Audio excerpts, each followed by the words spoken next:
안녕하세요, 여러분. 르네상스 시대를 대표하는 천재 레오나르도 다빈치에 대해 이야기해 볼까 합니다.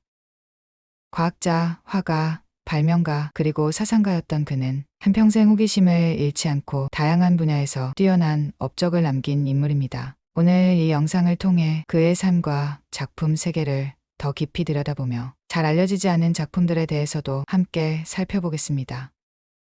다빈치의 어린 시절과 성장.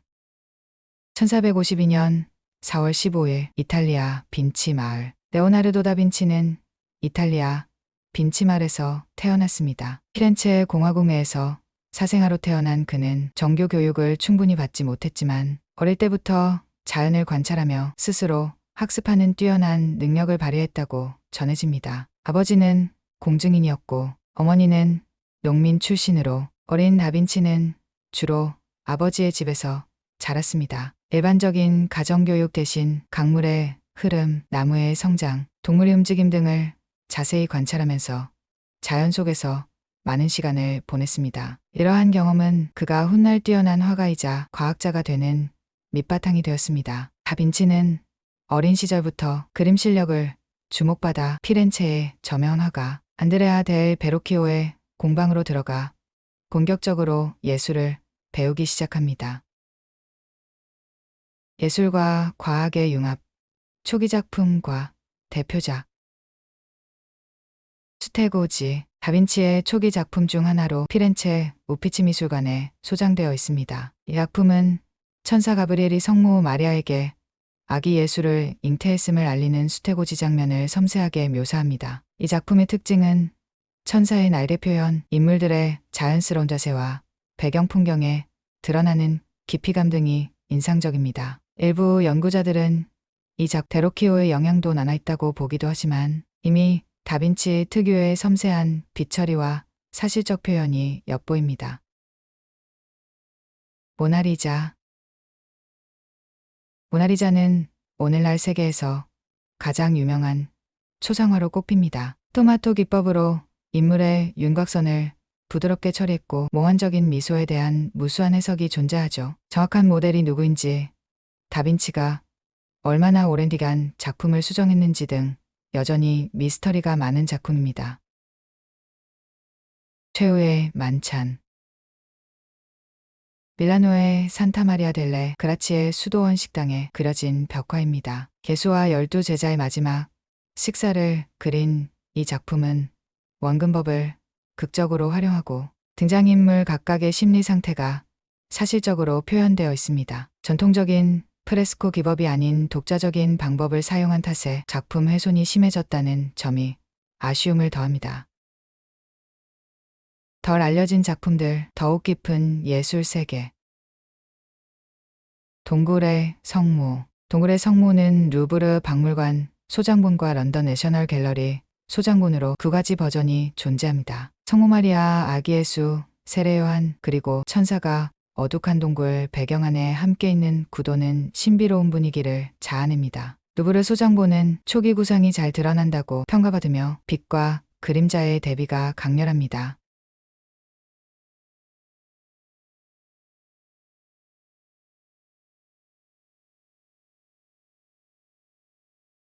런던 내셔널 갤러리 소장본은 구도나 인물 배치가 조금씩 달라 연구 가치가 높습니다. 크기에 더 가까운 버전이라는 견해도 있습니다.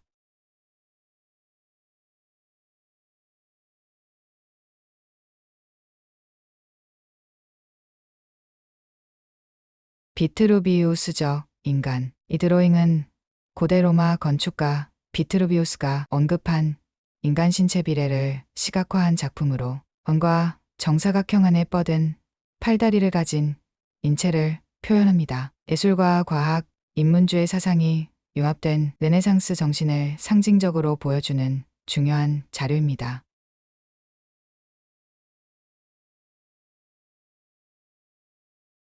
음악가의 초상. 밀라노 피나코테카 암브로시아나에 소장된 이 그림은 다빈치가 남긴 드문 남성 초상화로 알려져 있습니다. 정확한 모델은 불확실하지만 스포르차 궁정의 음악가로 추정됩니다. 배경은 단순하지만 인물의 표정과 빛처리가 돋보이며 악보를 든 손에서 음악적 분위기가 전해집니다.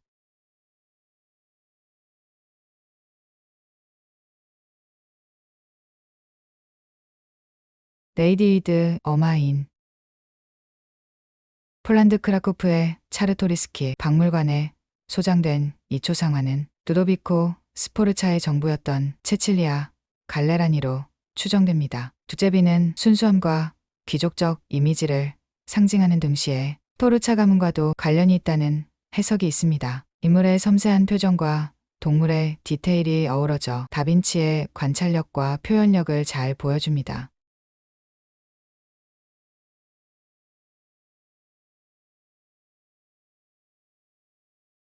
아름다운 페로니에.